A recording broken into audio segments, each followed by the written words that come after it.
What is up, guys? Chris here with another Eden Zero manga chapter review, and this chapter was even more insane than what I was expecting.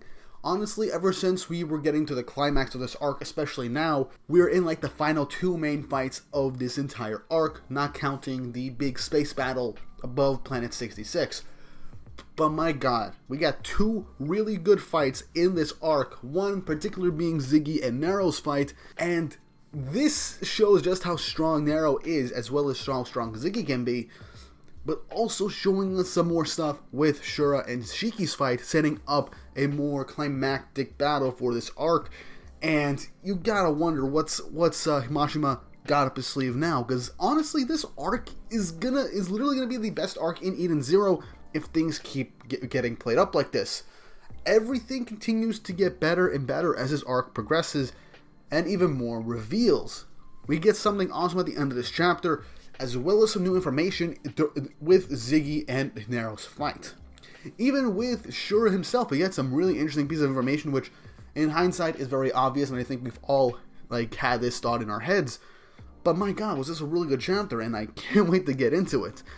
But before we do that, don't forget to like and subscribe and hit that notification bell for updates on future videos. It really does help. These Eden Zero reviews I've been doing a hell of a lot better recently, and I'm going to continue to keep doing them more and more. I got some Eden Zero explained videos in reserves and working on them as of right now, and they will be released hopefully before at least a few of them will be released before the end of the year, as I want to make these as good as possible. Also, don't forget to check out my Patreon account if you want to help support the channel and help ensure that I make these videos come out a lot smoother, as I do have people editing videos for me so that I can get a lot of videos out a lot quicker. So it really does help, and I really want their efforts to be rewarded. I also have a Coffee account as well. Everything's going to be down below in the descriptions if you want to help support the channel. But with all that out of the way, let's get on to chapter 162 of Eden Zero, titled Ziggy vs. Nero. And that is pretty much the majority of this chapter. So let's get started. Ziggy and Nero are ready to square off, facing each other down with the bodies of Nero's soldiers and Jaguar on the ground, lifeless. And Ziggy motions his hand as we see he then rises the platform, the area that they are currently on, above into the sky, where Nero can witness the battle below with the forces of his empire against the resistance and all the droids that the Imperial Army is currently fighting him with Ziggy just motioning to have Nero watch as his planet crumbles to dust. We see images of this fight, and Nero just states that the planet on which I may stand may perish. My empire may cease to exist, but you will never defeat me, as he raises up his 3 dice, his empire dice, stating that the outcome is already decided, as he launches them straight at Ziggy, 2 through his chest and 1 through his side, through his shoulder. Pronunciation sucks sometimes. And once these dice are beginning to loop around, Ziggy begins to hold them in the air with gravity. As all of a sudden, they are not affected by his gravity, as they continue to zig around and then pierce him in the back of his chest and through the left side of his eye, through his left eye. With Ziggy still being very confident, stating how Nero is incredibly confident in his abilities and that his dice aren't affected by gravity. But Nero says that Ziggy sees nothing, as he begins to explain more of his Empire dice, saying that they're not a ranged weapon, they're just the relic that assures his victory. As to our shock, and even Ziggy's, these dice, the Empire dice, came from Mother, as Nero continues to explain that some relics possess mystical powers, in singular ones. He's very specific, singularly mystical powers, which means certain relics going on in the future will most likely have some sort of mystical powers bestowed on them by Mother, and that the set of dice that Nero has are in fact one of such relics. So Empire dice might not actually be his actual ether gear. Sure, the dice will show him his potential victory, but perhaps his ether gear isn't how he's using his dice. This is a very big piece of information, as now he simply just says that he simply obeys the eyes of these dice and that he will always triumph. On this power, he built his empire. But he also states that with every victory he's had came with a price. The lives of his friends, family, and his own people. All who were once by his side, they've all faded. But he just states that nevertheless, he's always been victorious, despite all these sacrifices. And that this is the power of his Empire Dice as he launches another attack towards Ziggy. Ziggy states that this is ridiculous, uses gravity ether on one of the ships above them, throws it down to block Nero's attack, then motioning his hands, uses ether gear to launch missiles that are inside that ship towards Nero. Nero manages to block all these missiles, then Ziggy charges at Nero, punching him square in the face, knocking him back, but then Nero gets back up, ready for another attack. Both charge on their dice, the dice for Nero, and the fist filled with gravity ether with Ziggy, as they both punch each other, just narrowly missing their marks. A part of Ziggy's face was hit, but Nero got a wound on his head. With him continuing to say that the greater the price, the more certain his victory. We see pieces of Ziggy's face crumbling as he was just hit by a very strong blow, and we then go to behind Ziggy, where Nero states that now this day, I will lose my empire, but that is my price, to kill you. As we see Nero behind them seemingly going into overdrive, from what I can tell. I mean, it's very hard to tell a bit. His appearance hasn't really changed much, but you can see the ether markings beginning to flow over his arm and towards his entire body. So it's possible he's beginning to enter overdrive. He's only in like the pre-overdrive state, but this is really cool. As Ziggy wonders how Nero got behind him, and also states that he was hiding his ether gear's power, which means, again, confirming Empire Dice is not actually Nero's ether gear power, but it is in fact something else, which means we have yet to see the full extent of Nero's own abilities or what his actual ether gear may be. Sure, it is connected to Empire Dice, but the actual outcomes and movement of the dice for attacks is not the ether gear, is actually the ether gear ability, not the dice's. So we don't know the full extent of Nero's ether gear powers. However, we don't get the conclusion to this fight yet. We have to jump back to Planet 66, with Shura once again confirming that while Ziggy and Nero are fighting, they'll have no idea that when the all-link system goes up, he's going to blow them to smithereens with over 20,000 bombs hidden below the planet. Planet at all, as Shiki literally asks why he's doing this. Isn't Nero his father? As Shura just states that no, he's a monster. Like rumor is, he has a lucky charm, he says, promises him absolute victory.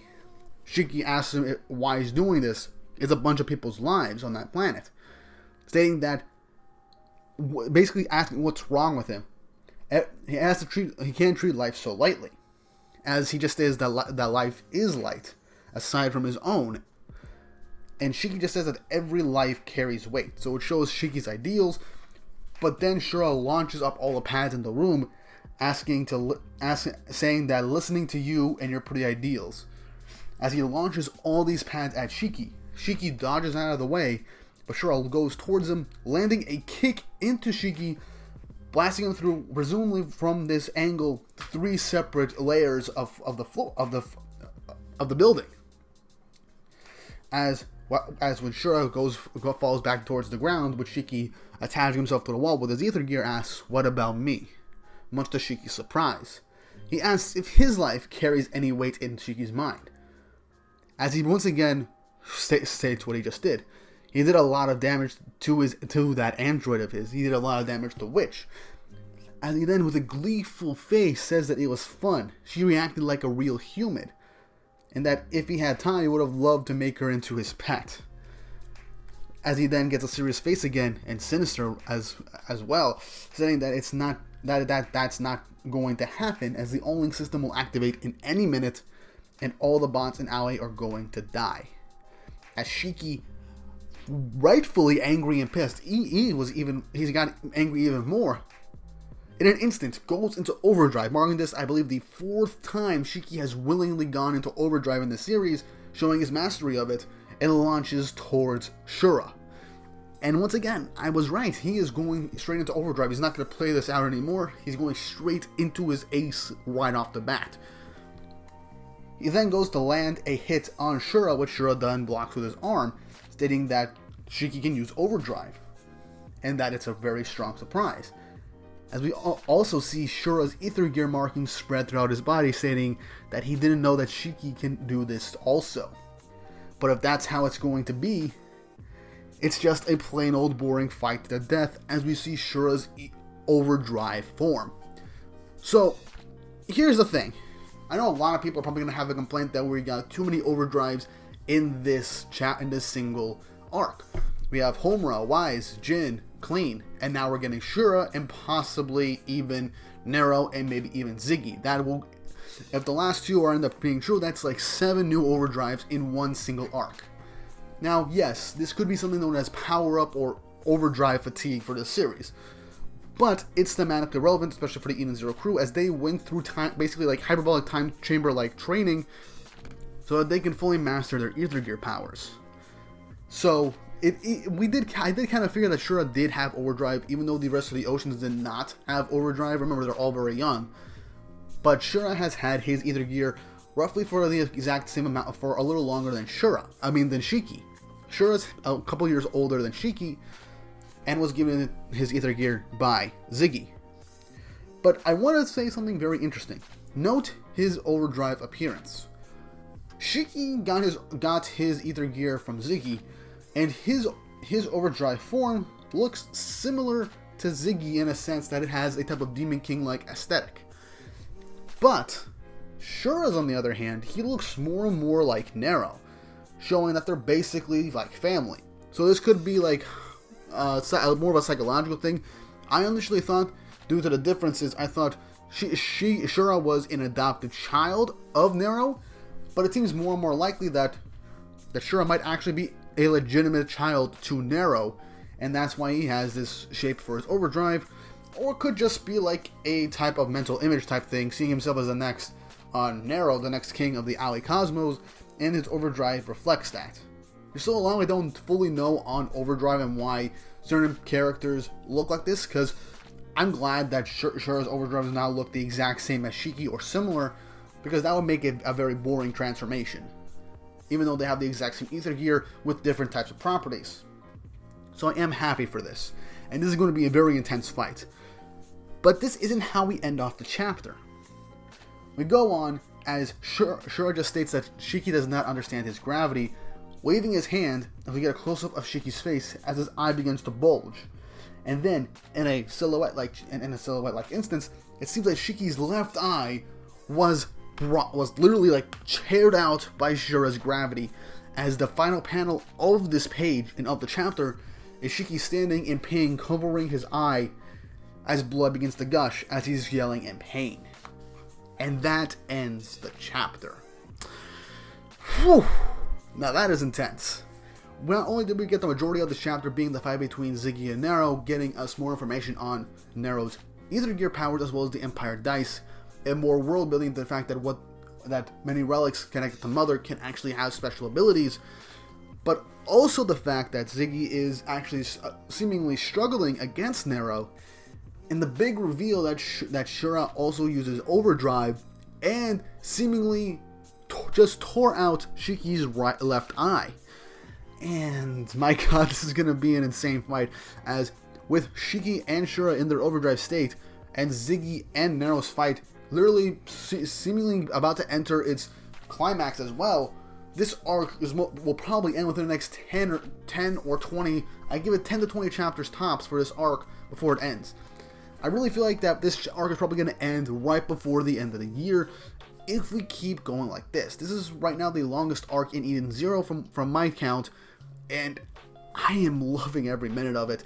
I can't wait to see how this arc ends, as Mashima stated in an interview for, I believe, Volume 16 of Eden Zero that was leaked thanks to fan translators, that this arc was going to have a darker tone, and the rest of the series is going to have a much darker tone, but he's not going to make things too dark.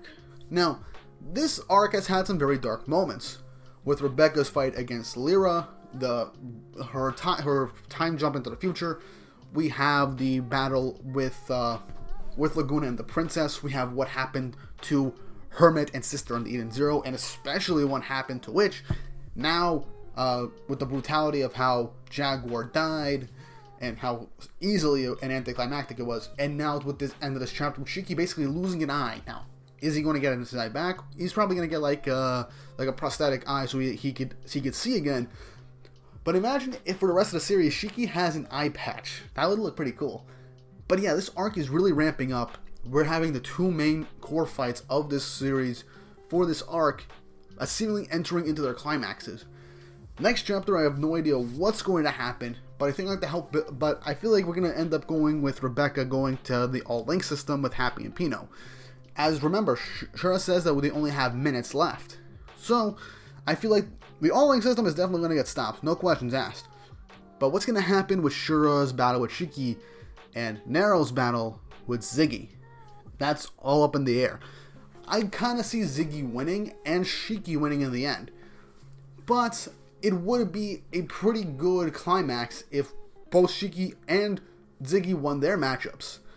But Ziggy manages to take over the Aoi Cosmos in the exact same instance, using a particular, his own virus to infect all the other droids, save for, let's say, the Shining Stars, Pino, and everyone aboard the Eden Zero, and then making the Aoi Cosmos essentially become his territory. One, having him be the big success for this arc. That would be a much darker tone for this arc, as it would be a bittersweet conclusion, as the heroes basically won their individual battles, but they didn't win the war. I feel like that's probably going to be what Mashima's going to go for, as they all go towards Mother. But that's really all I have to say about this chapter. Some insane fights, insane reveals, and lore dumps. I just say Eden Zero just keeps getting better and better, and I can't wait to see what happens next. Let me know down below what you think of what's going to happen next. How are the fights between Shiki and Shura and Ziggy and Nero going to play out? Are we going to see Ziggy and Nero both go into overdrive as well if we jump back to their fights? And one last question. Where is Elsie in all this? She is the only character that has been seen in the Aoi Cosmos at the beginning of this little saga that has not been accounted for yet. So where is she and what's her next plan? What is her next move? Let me know in the comments down below. And with all that said and done, I hope you guys enjoyed, and I hope you all have an awesome day.